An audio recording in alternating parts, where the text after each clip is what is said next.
Welcome everyone to this briefing brought to you by the Israel Defense and Security Forum, IDSF. In Hebrew, our name is Habitchonistim. IDSF is a leading Israeli organization advocating for strong national security-oriented policies to guide the state of Israel. We are a movement of more than 20,000 people, including many reserve officers and operators from all branches of the Israel Defense establishment. Thank you so much to all of our viewers and supporters for tuning in to these briefings. It's a great honor to be able to bring to you really behind the headlines of this war and much analysis. I'm joined today by Brigadier General Amir Avivi, founder and chairman of IDSF, and we're going to use the time together to really do a rapid fire session of many questions that all of our viewers have sent in. So thank you so much to everyone who has submitted a question, and it's not too late. You can submit a question right now in the chat, and we will very much try to get to it. General Avivi, thank you so much for your time today. It's a pleasure. Okay, the first question, very much in the headlines that Prime Minister Netanyahu has reportedly rejected a plan for Saudi-led Arab coalition to rebuild Gaza, and it included the obligation, the requirement to have a Palestinian state. What are your thoughts on that plan? Well, I think that talking about the day after, basically, first and foremost, we have to destroy Hamas. We're not still in this stage. We're on our way, but it's a long process. I think that we'll spend years afterwards being responsible of Gaza, especially militarily, and dismantling this huge terror infrastructure. It's going to take a lot of time. A Palestinian state means doing, again, separation, taking out the IDF. This is not a viable reality. We need to control the Egyptian border. We need full freedom of operation everywhere in Gaza forever. So any kind of solution there will have to be like a local leadership and not a Palestinian state. And any idea of bringing the Palestinian Authority that funds terror in billions in sites and wants to destroy Israel is not a viable solution. So I think that the Prime Minister was right to reject this. What we can do with Saudi Arabia and Emirates and so on is incorporate them in processes of denazification of the society. They have been working a lot on changing hearts and minds in Saudi Arabia and in the Emirates, bringing new education programs, new religious programs. This is things we can incorporate and learn from. How do you take a radical Muslim society and through a generation change hearts and minds? But it won't happen if Israel won't be with freedom of operation and really preventing any buildup of terror.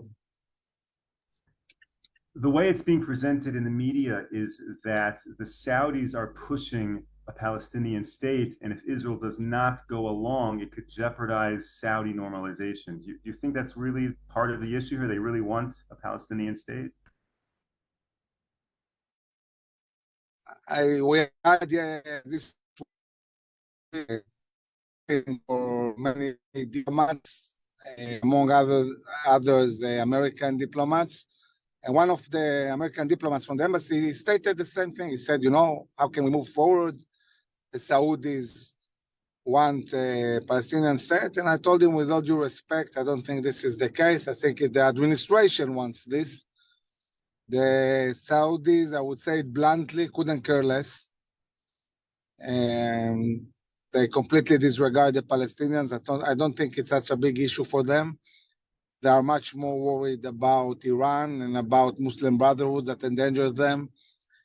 They need a coalition. And I think that it's a huge, huge mistake of the administration to mix the Palestinians in a regional global issue that has to do with countering this Chinese, Russian, Iranian front that has emerged, dealing with all these proxies, dealing with the nuclear Iran.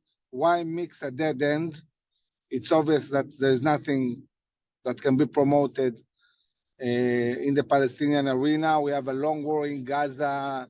We have years of cleaning up this place. We are looking at the end of the days of Abu Mazen, and nobody knows even if there will be a Palestinian Authority the day after. So it's not smart to really try to hurt the process of building a very important coalition by mixing it with the Palestinian issue. Do you think that the U.S.-Israel relationship is really being jeopardized right now if Israel is not listening to these recommendations? No, I don't think so. I think that as much as we depend on the U.S. needs Israel. We are the only anchor today the U.S. has in the Middle East. They need Israel to be strong. And this is, among other things, why the administration is really pushing munitions and assisting. We don't see eye to eye the Palestinian issue, and it's okay. We don't need to see everything eye to eye, but we have enough interests that we share, and I think that in this sense, overall, the relations are stable and good. In the last briefing we did, you shared with us the need to really have operational control of the Gaza-Egypt border. Are you able to share an update on what's happening there, and also what the involvement is with the U.S. in that plan? So, as I'm saying all the time, we need two basic things. We need to control the Egyptian border to prevent the flow of weapons and know-how and money and terrorists into Gaza and out, and also full freedom of operation. At the moment, the IDF is still focusing on Khan Yunis, still attacking with all the brigades in Khan Yunis, and we're still focused on the central camps. So we didn't reach the point where we are attacking in Rafah and taking control of the Egyptian border, but the time will come. We'll have to do that. And then the question is, how do you control the border? What kind of capabilities? We said to the Prime Minister that with all due respect to technology and technological ideas, the most important thing here is not the technology. The most important thing is being physically on the border and controlling it. Now you control it from really the Egyptian Gazan border, or you can control it from another place. It can be between Rafah and Khan Yunis, which is an open space where maybe it's easier to build some kind of technological obstacle. But at the end of the day, you have to stop the flow of capabilities from Egypt going into Gaza. Within the government and within the top echelons of leadership of the IDF, is there consensus that Israel needs to maintain a strong military presence in Gaza after this war? Well, I'm not sure. I know that the Minister of Defense thinks like that, the Prime Minister, but no, I don't think that all the generals share that. And it's sad because professionally, it's obvious that that's the only choice we have to prevent a buildup of a military entity again, a terror state in Gaza. Thank you. Let's now move to the north. Yesterday, the IDF spokesperson issued a statement that the chances of war in the north have increased. Can you share a little bit about what is happening there? So, we're facing a reality where our citizens are evacuated. They cannot go home. They will only be able to go home if Hezbollah completely withdraws from South Lebanon. If we are not able to diplomatically do that, the only choice is war. Now, to do it diplomatically, you need American leadership. You need America to lead coalition, to threaten Iran, threaten Hezbollah, bring forces, and so on. And if it's not happening, the chances of war and complete stabilization of the whole Middle East is growing, because the war with Hezbollah won't end with Hezbollah. We'll have to deal with Iran as well, eventually. So since you mentioned Iran, I'll ask you a question about Iran. Yesterday on our briefing, we had Admiral Eli Marom, and I asked him if he thought that there would be a need to have a direct fight between Israel and Iran before the end of this war. He gave a very definitive yes, that would be necessary. So I'll ask you the same question. Is it just a matter of time before there is an Israel or US strike on Iran? So I also share his view. I think we must deal with Iran. Iran is the source of everything that's happening. And we don't need to play Iran's game. Iran's game is to utilize many forces, all these proxies, and send us to fight them. And we shouldn't play this game. We have to deal with Iran. The best way to deal with it is a coalition. The best way is the American leadership. But even if Israel needs to deal with it alone, if we are forced to fight Hezbollah, this is the moment we need to attack Iran. Now, Iran and Pakistan are attacking each other's territories. Iran is sending missiles into Iraq, into Syria. Are you able to explain to us what is happening and what the implications are for Israel? Well, Iran sees itself as a global and regional player, and they represent the Shia Islam, and they are fighting the Sunnis. So they're not only challenging Israel, but also challenging all the Sunni states, like Pakistan, Saudi Arabia, the Emirates, and so on, and Sunni forces in Iraq. So this is our chance, because there are other entities that are threatened by Iran, to try to really build a coalition and work together to deal with this huge threats.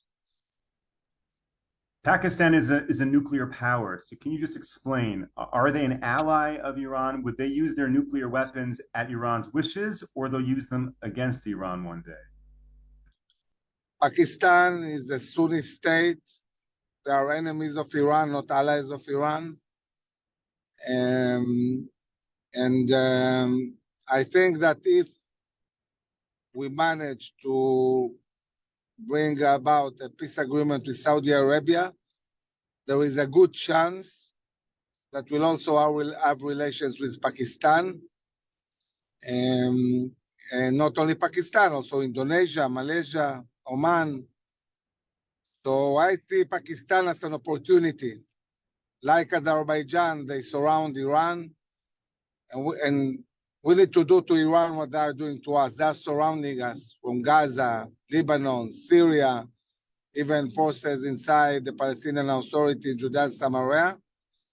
We need to bring the war to them and surround them in Azerbaijan, in the Gulf states, in Pakistan, and deal with them on their home, not ours. Over these past 3 months, people seem to talk a lot about the denazification of Gaza. Without the denazification of Iran, is everything for naught? Is there a possibility of normalizing with the broader Arab world who are not currently normalized with Israel? Iran is a very diversified society. 50% are Persians, 25% Azeris. You have Kurds, you have Arabs. Even among the Persians, not all of them support the regime. Many people there would like to change the regime, but they don't feel they have any support from the West. I think that challenging Iran militarily, that might be a moment where the society will be emboldened enough to challenge them. And this is also some kind of after effect that really make a difference if we really challenge them. So I think that's there is a need to bring this regime to fall, but it won't fall if we don't help it to fall. We need to do our side as a Western society. And do you think there's a real possibility of the regime falling and a transformation of their society without war, without somehow the US, Israel, all these countries sending missiles, meaning they're not going to go down quietly? Not really.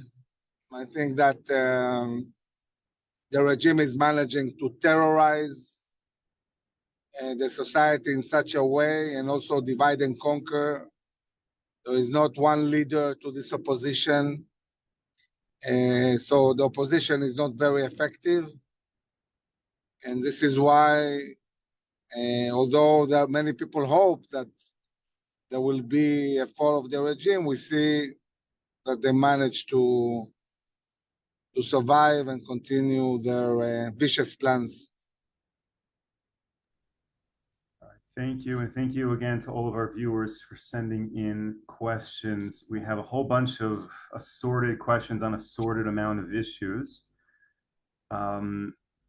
In terms of Israel's need to build up its own defense industry, we've spoken about that in the past. Are there real plans right now in Israel to make that a reality? And how long would it take for the Israel Defense Establishment to be able to produce in-house its own munitions? It's a process that takes years. It's not something you can do fast. The Prime Minister already announced that we're moving towards this. This announcement is, I think, like 20 years late. And for me personally, I'm more angry about that than even about the terrible intelligence failure, because it's something we understood long time ago we need to do. And the government and the military establishment didn't take care of that. And this is a big failure. But I'm hoping that now we are moving faster, but still, it's not something you can do fast. Building a military, a very robust industrial capability of producing different kinds of munitions, it's a long process. And what was the resistance? Is it an economic decision or this sense that we always have the US to rely on? I think that there is a group that feels comfortable with this reliance, which for me it's terrible. I think it's a huge mistake. I think it's taking risk on all of the Jews' future. Israel cannot be dependent on its existence on nobody. The only thing that we are dependent, and it doesn't have to do with our existence, is the Security Council and the need to have American veto when they want to pass a resolution against us. Now, a resolution is a resolution. It's not an existential threat. It's not somebody that is killing you. So when we talk about threats, military threats, terror threats, we need to be able to defend ourselves by ourselves and not rely on anybody. And it's achievable. It's not that complicated. We are a strong economy. We are a strong country. We can afford to invest money in our industries, and not only it's affordable, it's profitable.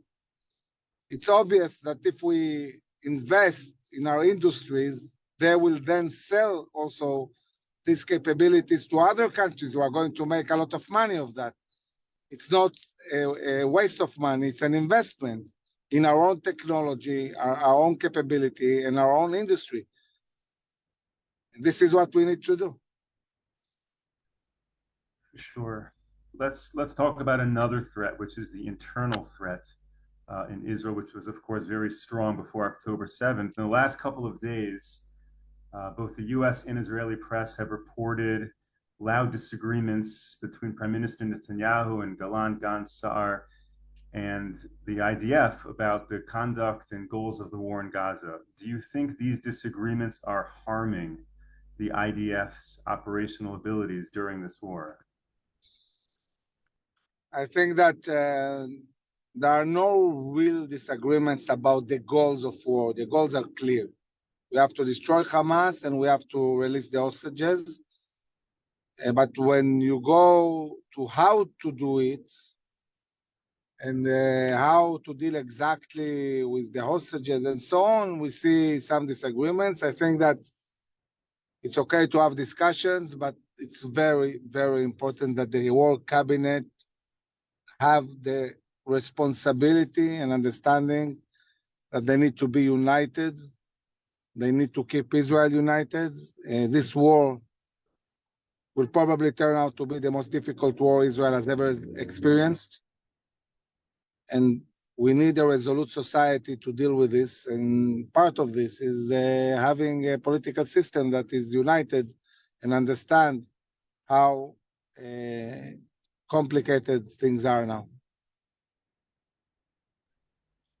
There are reports of a 700-person protest up in Haifa. Are we returning to this world of protests, or is that an anomaly and it doesn't speak for broader Israel?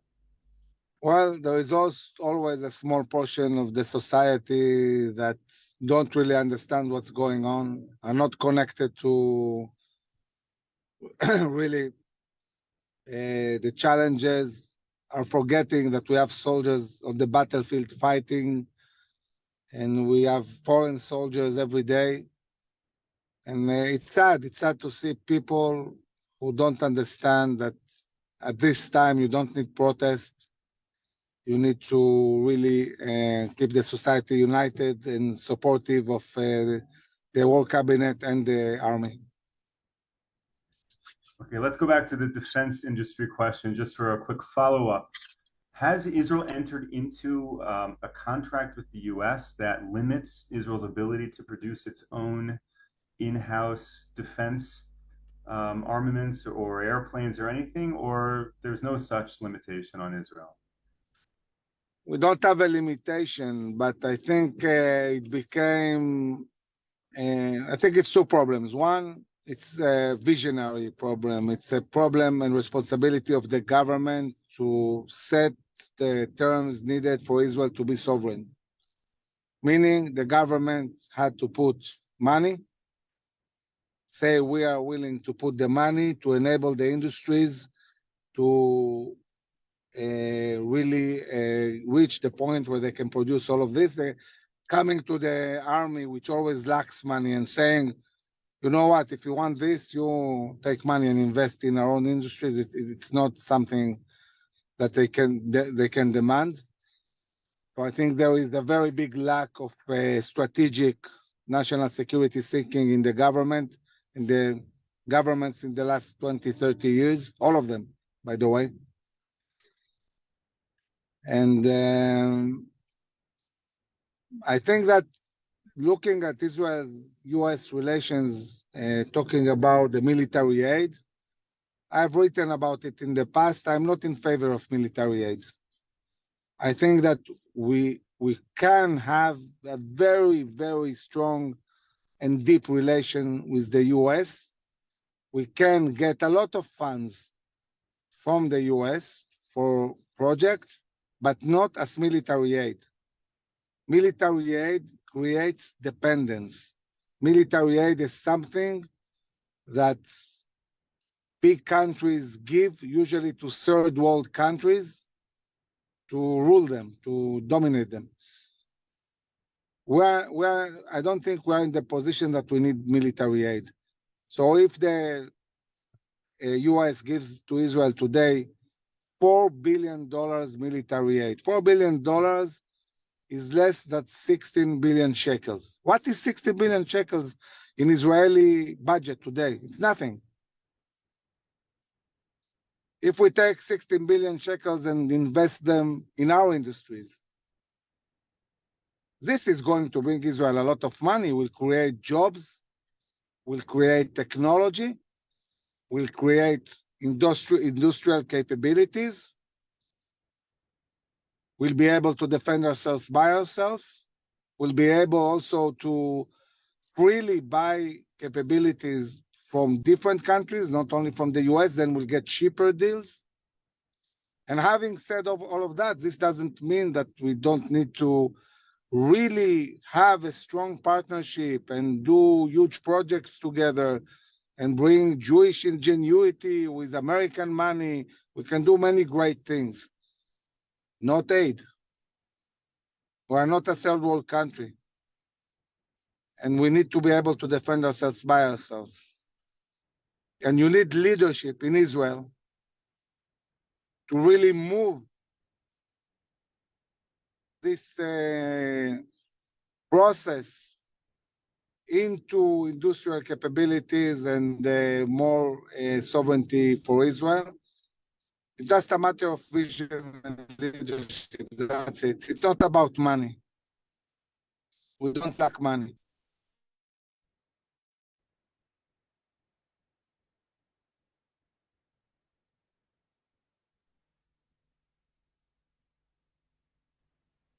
General, are you still with me?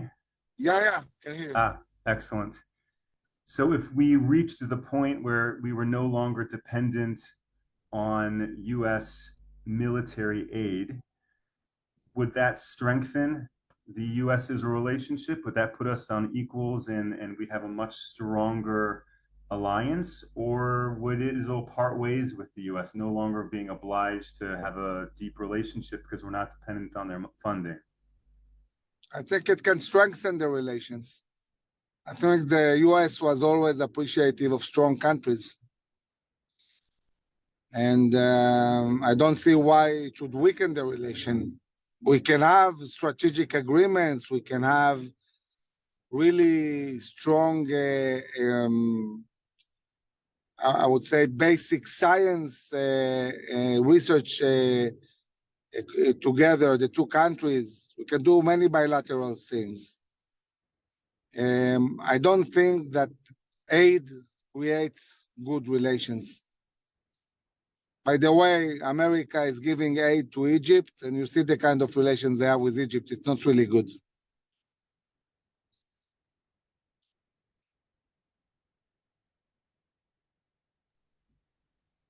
Okay, I'm having some internet issues over here, so apologies on that. Let's do one final question if we can. So let's just end off with your sense on the resilience of Israeli society right now. And at Bitronistim, you spend a lot of time trying to speak with the public. You're traveling all over the place and really meeting with the Israeli society. After 3 months of war, what is the state of Israelis right now? So I think that overall, I would say the society is resilient and adapt fast to this complicated and harsh reality. But I have a lot of meetings now, briefings. Yesterday, I was invited to a House parlor meeting. It was supposed to be maybe 20, 30 people. And then the woman that organized that phoned us on Sunday and said 250,000 people signed for the meeting. So we had to take a whole ballroom to do the meeting. And what we see is people are really desperate for information, for somebody to guide them, for leadership, for a better understanding of what is really happening, where is this all going. And people are worried. There is a lot of uncertainty. And I think we have a responsibility to really help strengthen the society, give them tools to understand what's going on, what should be done. People can deal with difficult situations as long as somebody explains the things, make sense of it, and give some hope and direction where we need to go. So we have now every week thousands of people joining IDSF. We're growing tremendously. And people all over Israel are asking us to come and speak with them. And of course, everybody watches on TV what we say. As usual, I'm now on my way to Channel 11. And this evening also, I was invited to speak in a big rally in Tel Aviv of reservists calling to continue and bring a decisive win in the war. So overall, I think the society is resilient, but very confused and worried. Brigadier General Miravivi, thank you so much for your time and thank you for your leadership during this war and all that you are doing for Israel. I don't know if you're able to see the chat right now, but everyone is thanking you for your leadership at this time. Thank you, of course, to all of our viewers for tuning into this briefing. We will be back with you Monday, 10 a.m. Eastern Time. Until then, stay safe, stay strong, take care, everyone.